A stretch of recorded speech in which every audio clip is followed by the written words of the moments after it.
The journey through the Florida Everglades was a nightmare. Not the manicured lawns of suburban America, but a primeval, suffocating labyrinth. Water moccasins slithered. Alligators, ancient and indifferent, watched from the murky depths. Every shadow held a threat, every rustle of sawgrass a potential discovery. Richter, the U-boat ace, led his 5 submariners, their faces etched with a desperate resolve. These men, accustomed to the steel confines of a submarine, now battled an endless, suffocating green hell. Hours bled into one another. Each step was a battle against the sucking mud, the clinging vines, the relentless biting insects that swarmed in clouds. Their bodies screamed, but their minds fixed on a single impossible prize: freedom. "We will not stop," Richter whispered, his voice raw, barely audible above the swamp's nocturnal symphony. They were soaked, exhausted, but the alternative was unthinkable. They pushed on, driven by a hope as fragile as their makeshift vessel, yet as powerful as any engine. Just as the first hint of dawn bled across the eastern sky, painting the humid air in bruised purples and grays, they reached a hidden cove. The torrential summer storm had passed, leaving behind a heavy, oppressive silence. In the dim pre-dawn light, they began. Fingers raw, muscles screaming, they pieced together their escape craft. Scavenged wood, tarred canvas, hammered nails, a crude, functional yawl. This was no U-boat. It was a prayer made manifest, a testament to desperation and an almost fanatical will to survive. They slid it into the murky water. It floated. A miracle. A silent cheer. A shared glance of disbelief and triumph passed between them. But this was only the beginning. They paddled, then hoisted a makeshift sail. The sun rose, a brutal orange eye burning over the vast, shimmering expanse of the Gulf. No land in sight, just endless, indifferent water. For men who had commanded steel behemoths through the Atlantic, this flimsy craft was a terrifying, audacious gamble. The waves were relentless, rocking their small world. Seasickness, dehydration, the constant, gnawing fear of discovery. Every horizon held a promise, or a patrol boat. What did freedom truly look like when it was this terrifyingly vast? They ate meager rations, drank precious, dwindling water. Days blurred into a monotonous cycle of sun, sea, and desperate hope. The vastness of the ocean, once their hunting ground, was now their fragile, open-air prison. They were invisible, or so they prayed. Back at Camp Okeechobee, the morning roll call shattered the illusion of order. 6 men missing. The guards, initially dismissive, their complacency bred by the escape-proof reputation of the camp, quickly realized the chilling truth. Oberleutnant Karl Richter, gone. A U-boat commander, vanished from deep within the American heartland. Panic. Incredulity. How? How could German prisoners, hundreds of miles from any coast, simply vanish into thin air? America had believed its heartland camps, housing hundreds of thousands of enemy combatants, were secure. They were wrong.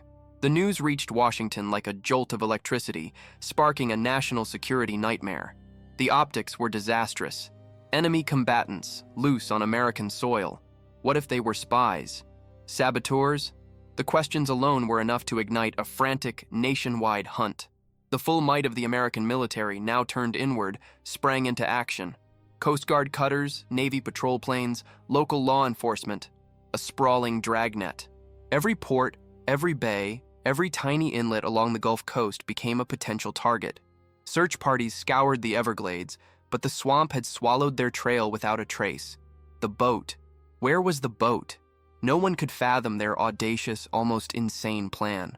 They looked inland. The Germans looked seaward. A perfect, desperate misdirection. But what came after? No one expected. If this seemed impossible, wait for what came next. For Richter and his men, the Gulf of Mexico was a vast, indifferent beast. A shimmering expanse of blue that promised freedom, yet offered only an endless, crushing solitude. The sun, a relentless enemy, baked their skin, peeling it in painful strips. Their lips cracked, their throats burned. The meager rations, carefully hoarded, vanished piece by agonizing piece. Each mouthful a reminder of what they had and what they would soon lose. Days bled into a terrifying monotony. The rhythmic slap of waves against their crude hull, the incessant creak of scavenged wood, the silent, desperate prayers, They spoke little, conserving energy, each man lost in his own ocean of fear and fading hope. They were 6 specks, adrift on an impossible dream. Had they truly escaped, or merely traded one prison for another, vaster, more unforgiving? The ocean offered no walls, but its embrace was just as deadly. Back on land, the hunt for the missing U-boat commander had spiraled into a national crisis. The initial, almost comical disbelief amongst camp commandants had curdled into cold dread. How could 6 men, from a supposedly impregnable camp, simply vanish? The Everglades had been scoured. Every road, every farm, every small town within 100 miles turned upside down. Nothing. Not a single trace. The heat, the humidity, the sheer scale of the search became a symbol of American frustration. Washington demanded answers. The War Department, already stretched thin by 2 global fronts, now faced the humiliation of enemy officers loose on its own soil. The narrative shifted from a simple escape to a potential national security threat. Were they part of a larger network? Had they made contact with sympathizers? The questions multiplied, each more terrifying than the last. The cost of the search, measured in man-hours and fuel, soared into the hundreds of thousands of dollars, a staggering sum in 1944. Then, a whisper. A local fisherman recalling a strange sighting weeks prior, a dilapidated shed near Camp Okeechobee, unusual activity. A guard remembering Richter's insistent request for carpentry materials. Small, disconnected pieces of a puzzle. The pieces clicked into place with a sickening thud. The shed, the wood, the tar. It wasn't an overland escape. It was something far more audacious, far more insane. The revelation hit the American command like a physical blow. They hadn't gone inland. They had gone out, to sea. The thought, initially dismissed as the ravings of a madman, now burned with terrifying clarity. These men, U-boat sailors, had built a boat from a swamp and sailed it into the Gulf of Mexico. The sheer audacity was breathtaking and infuriating. The search immediately pivoted. The vast resources previously deployed across Florida's interior now turned seaward. Coast Guard cutters, small patrol boats, naval aircraft, a veritable armada mobilized with unprecedented speed. The Gulf of Mexico, from the Florida Keys to the Texas coast, became a chessboard for an invisible hunt. Every passing vessel, every small island, every distant smudge on the horizon was scrutinized. The stakes were no longer just about recapturing POWs. It was about national pride, about proving America's borders, even its internal ones, were secure. For the American public, unaware of the specifics, the news was vague, unsettling. Enemy agents at large, increased security measures. A creeping anxiety replaced the wartime certainty. If the Germans could escape from there, what else could they do? The ideological break was complete. The image of the desperate, defeated enemy had fractured. These were resourceful, determined men. Out on the water, Richter's crew was nearing their breaking point. Their skin, burned raw, began to fester. The delirium of dehydration set in. Voices became whispers, then hoarse croaks. Yet, Richter pushed them. "South," he rasped, pointing a trembling finger.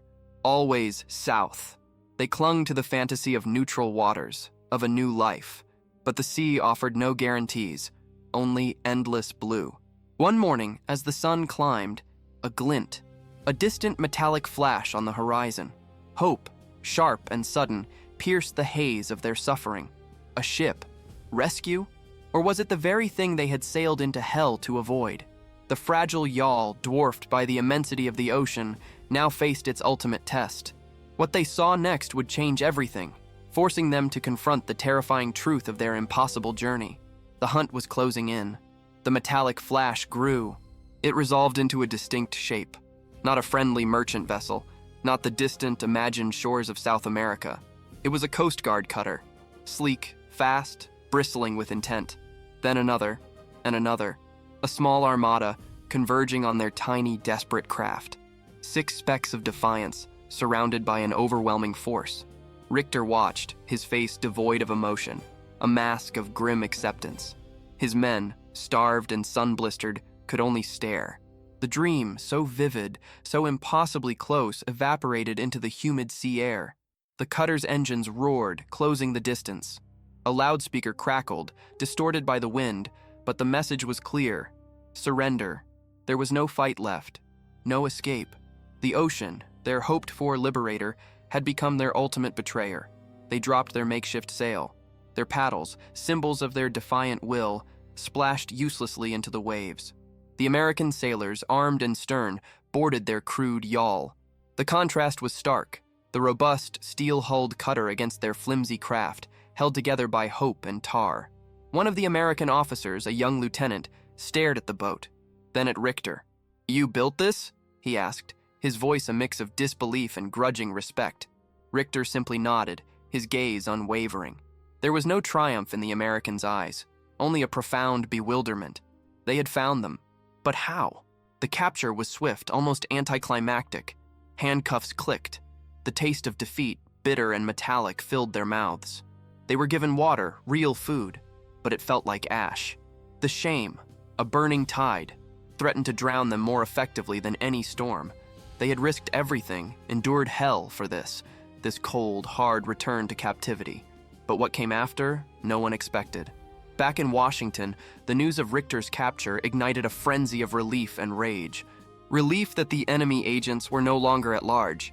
Rage at the sheer audacity, the incredible cost, the public embarrassment. The War Department demanded immediate debriefings. How had they built a boat? How had they vanished from a supposedly secure camp? The entire chain of command, from Camp Okeechobee to the Pentagon, was under intense scrutiny. The story, initially suppressed, began to leak. Whisper networks in the press hinted at something extraordinary. German POWs. A boat. The Everglades. The public, starved for good news, but also wary of anything that undermined national security, reacted with a complex mix of awe and anger. "They almost made it," was the grudging admiration. "How could we let this happen?" was the furious demand for accountability. Richter and his men were separated, interrogated relentlessly. Not for military secrets, those were long gone with their U-boat, but for the how. Every nail, every scrap of wood, every whispered conversation in the dilapidated shed, the meticulous planning, the desperate execution, the journey through the swamp, the terrifying ordeal at sea. Their story, told in fragments, painted a picture of fanatical determination. The American interrogators, hardened by war, found themselves grappling with an unexpected emotion: respect. These were not common prisoners. These were men who had stared down impossible odds, driven by a primal urge for freedom. Their makeshift vessel, brought back as evidence, became a symbol, a crude, seaworthy monument to human ingenuity under duress. But the ideological break was deeper than just admiration. It forced America to confront a new reality about its enemies. These weren't just faceless soldiers in uniform. They were human beings, capable of incredible resourcefulness, even in defeat. The war, for a brief moment, wasn't just about good versus evil, but about human will against circumstance. The legacy of Richter's escape reverberated far beyond the war's end. It prompted a complete overhaul of POW camp security protocols across America. Fences were reinforced, patrols increased, and the escape-proof myth was shattered forever.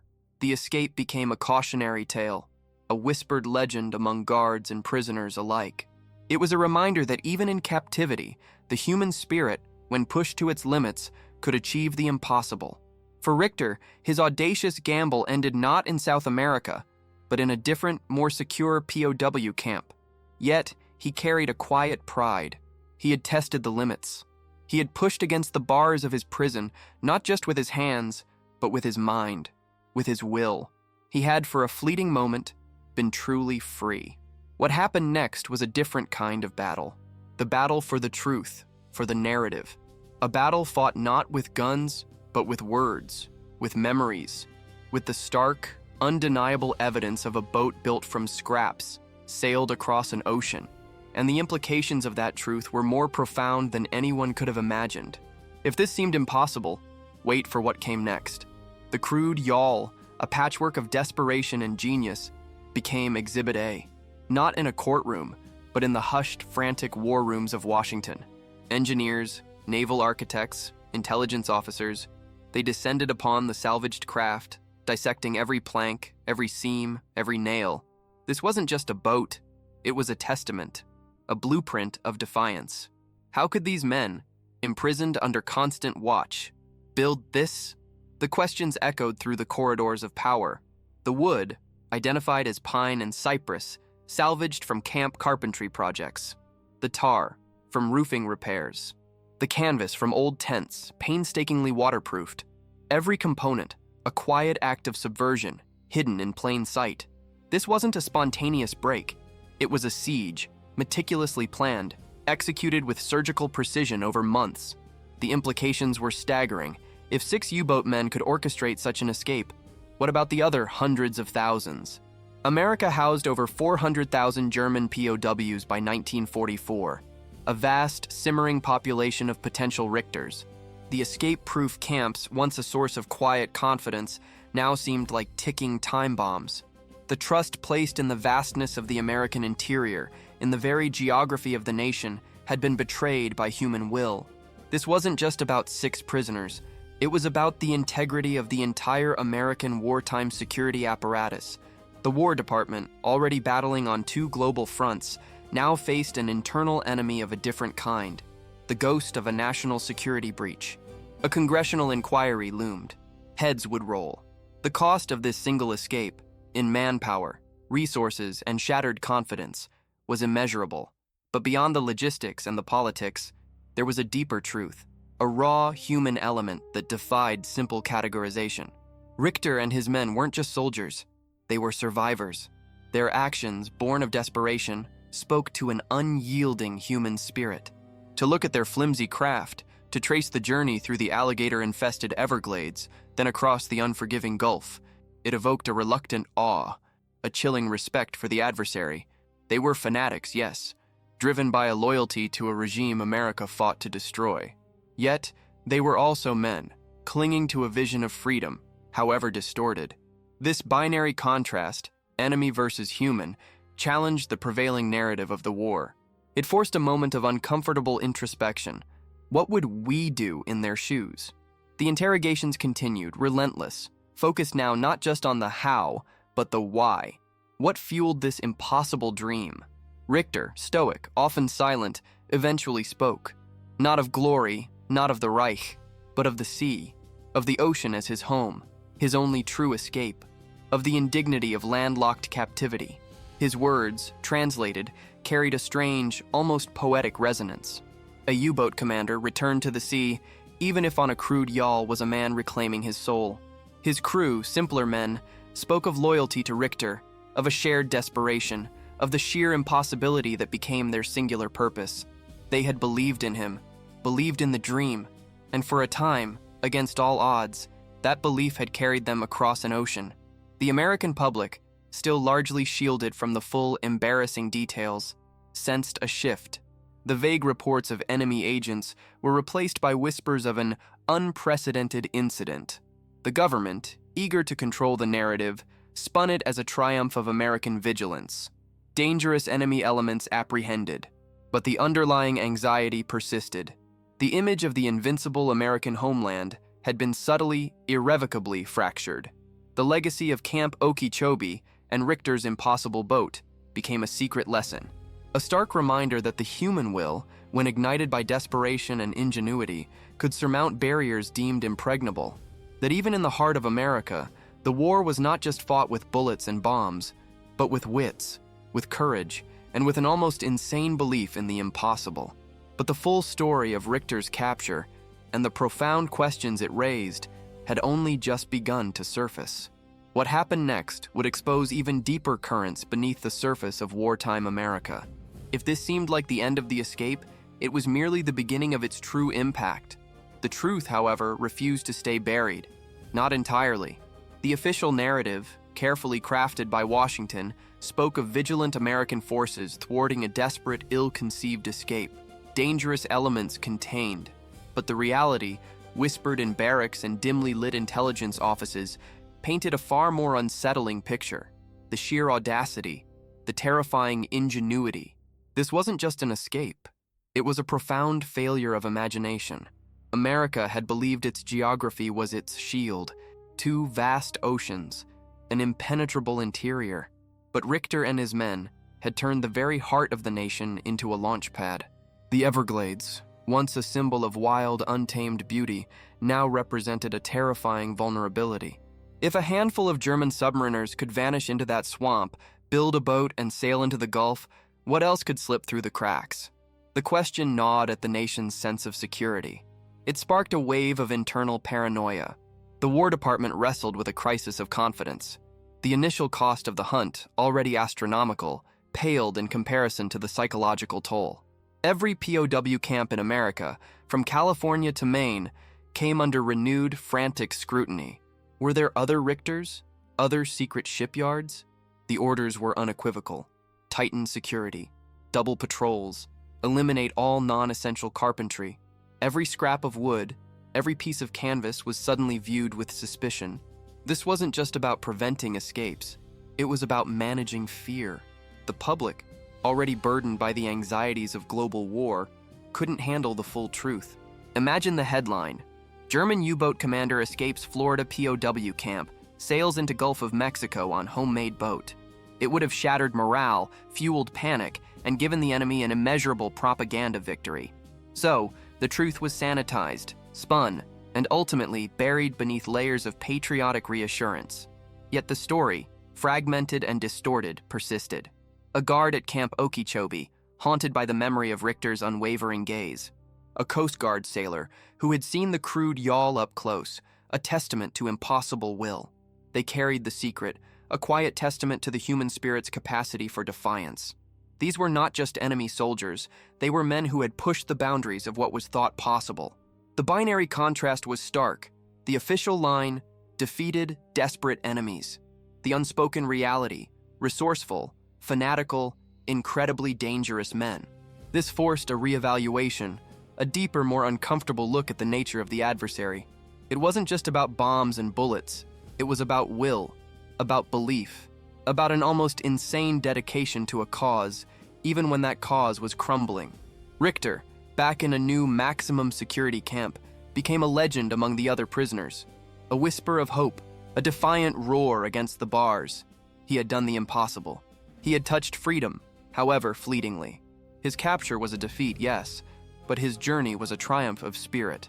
For the American guards, he was a constant, unsettling reminder. A man who refused to be contained.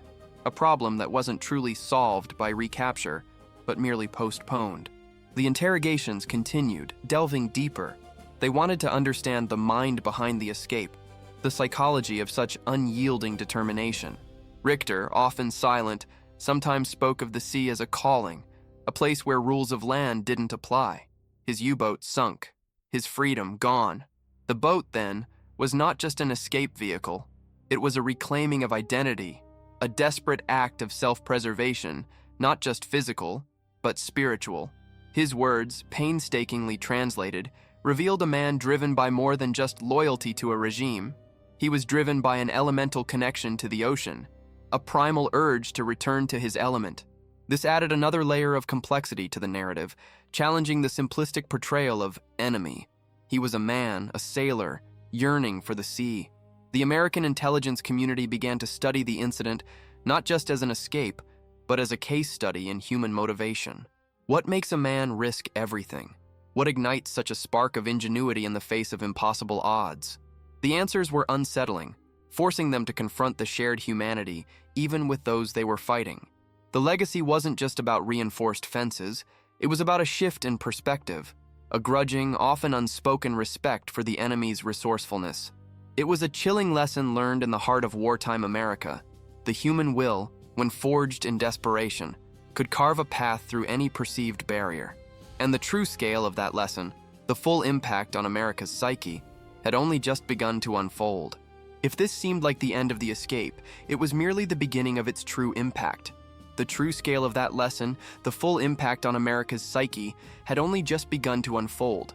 If this seemed like the end of the escape, it was merely the beginning of its true impact. America, a nation defined by its vastness, its oceans, its perceived invulnerability, had been fundamentally challenged, not by an invading army, but by 6 men and a homemade boat. The psychological wound ran deeper than any fence line. It wasn't just about security anymore, it was about pride, about the very narrative of American strength. A chill settled over the War Department.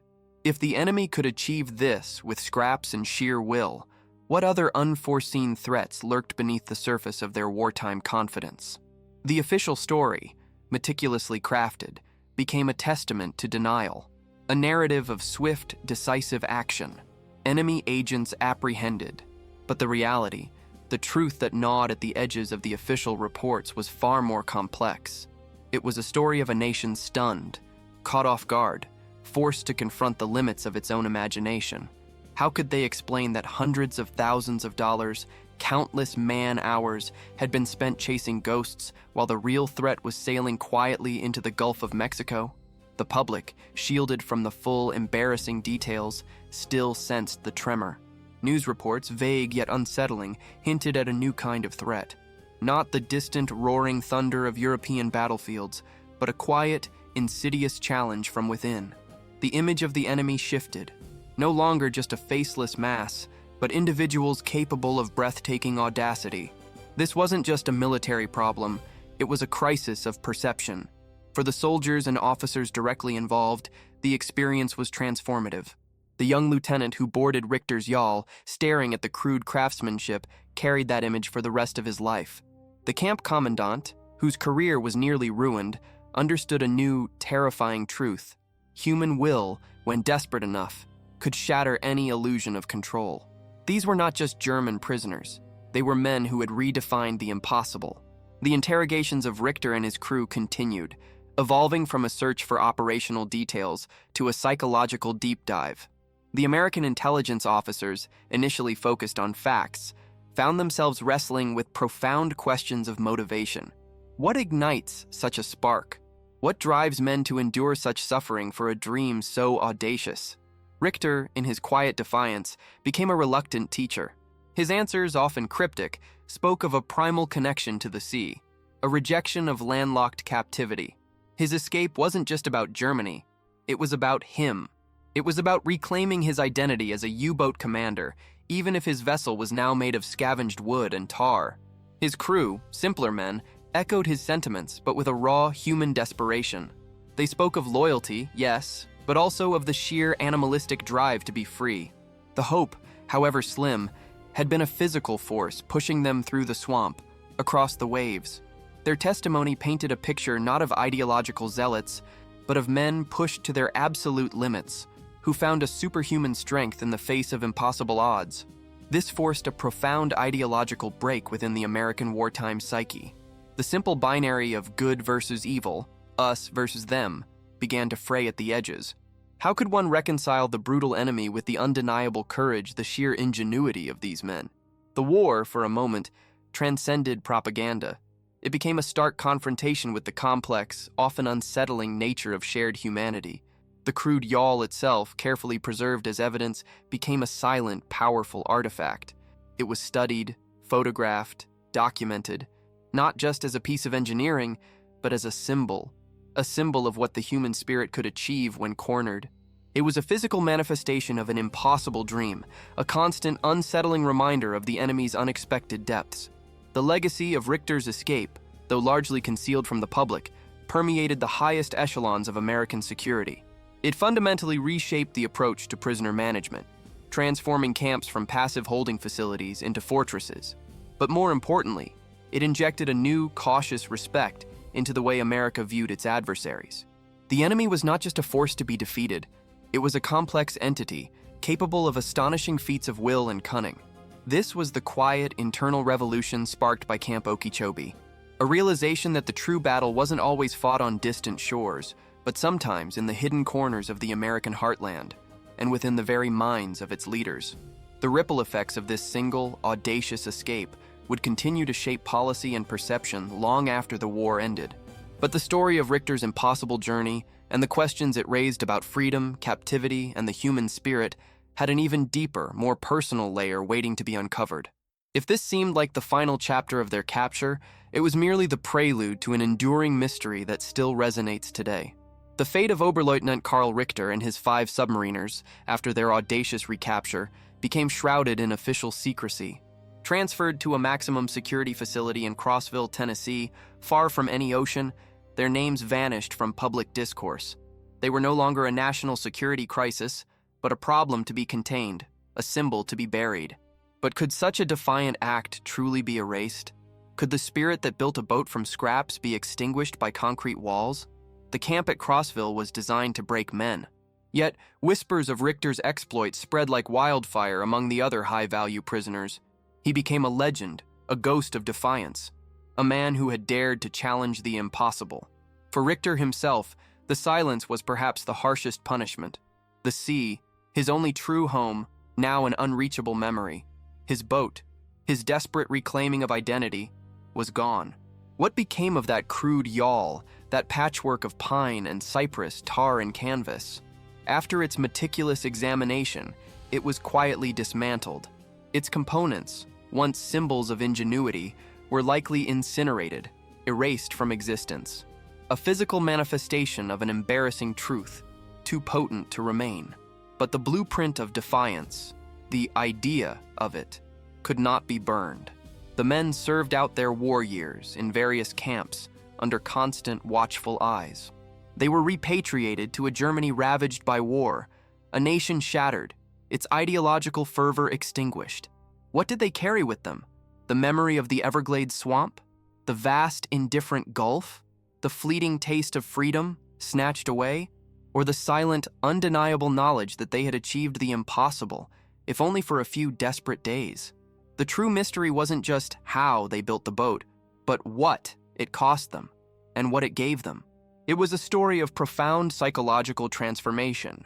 Richter, a U-boat ace, reduced to a carpenter, then elevated to a symbol. His crew, ordinary men, propelled by extraordinary circumstances.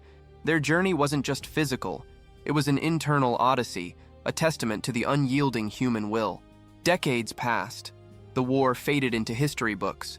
The official reports, sanitized and incomplete, gathered dust in forgotten archives. But the story, fragmented, distorted, lived on. In the hushed conversations of Coast Guard veterans who remembered the bizarre sighting, in the memoirs of intelligence officers who never forgot the chilling ingenuity, in the quiet reflections of former POW camp guards who had witnessed the sheer, unbridled determination firsthand. This wasn't just a footnote in wartime history. It was a profound, uncomfortable lesson. A stark reminder that even in the darkest hours, the human spirit, when fueled by a desperate hope, can transcend perceived limitations. It forced a reevaluation, not just of security protocols, but of the very nature of the enemy. They were not just faceless adversaries. They were men, capable of astonishing feats of courage and cunning. The legacy of Camp Okeechobee and Richter's escape wasn't about the fences that were reinforced or the patrols that were doubled. It was about the invisible barriers that were shattered, the preconceived notions of invulnerability, the simplistic definitions of good and evil. It was about the enduring power of a story that refused to be silenced, a testament to the universal human yearning for freedom. And as the years turned into decades, a new question began to emerge from the shadows of history. What if the story we were told wasn't the entire story? What if the true impact of Richter's audacious escape and the fate of those who lived it had yet to be fully understood? The final pieces of this incredible puzzle, the ultimate meaning of their desperate journey, would finally reveal themselves. And so, the true impact of Richter's audacious escape and the fate of those who lived it began to unfold not in dramatic headlines, but in quiet, profound shifts. Years later, declassified documents, once buried deep within military archives, hinted at more than just a security breach. They revealed a subtle yet undeniable reevaluation of American strategic thought. The enemy wasn't just a distant ideological threat. It was a human force capable of astonishing, almost terrifying resilience. Richter and his men, after their repatriation, found themselves adrift in a shattered Germany. Their personal stories, however, were not of defeat, but of an unyielding spirit. Richter, the U-boat ace turned carpenter, carried the memory of the Everglades, the Gulf, and the impossible voyage. He never spoke of it publicly, but the defiance, the elemental connection to the sea, remained etched in his soul. For him, the escape was not a failure. It was a profound act of self-reclamation. He had chosen freedom, however brief, over resignation. The true legacy wasn't just about reinforced fences or stricter protocols. It was about the invisible walls that crumbled within the American psyche. It forced a grudging respect, a realization that even in conflict, shared humanity could manifest in extraordinary ways. The crude yawl, though destroyed, became a phantom vessel, sailing through the collective memory of those who knew. It symbolized the raw, untamed power of human will against overwhelming odds. This wasn't merely a tale of capture and confinement, it was a testament to the enduring, universal yearning for freedom, a desire so potent it could literally build a path to the impossible. In the end, the story of Karl Richter and his crew became more than an escape narrative. It became a parable, a chilling reminder that control is often an illusion, and that the greatest threats, or indeed, the greatest inspirations, can emerge from the most unexpected places. Their desperate journey across the Everglades and into the Gulf was a stark, unforgettable lesson. The human spirit, when pushed to its absolute limit, will always find a way to defy, to dream, and to sail towards the horizon, no matter how distant. This untold chapter of World War II, a secret held for decades, reminds us that history is never truly settled. It's a living tapestry, always revealing new threads of courage, desperation, and unexpected triumph. What other stories, buried by time and circumstance, still await discovery? If this journey into the heart of an impossible escape gripped you, remember to like this video, share your thoughts in the comments below, and subscribe for more untold stories that challenge everything you thought you knew.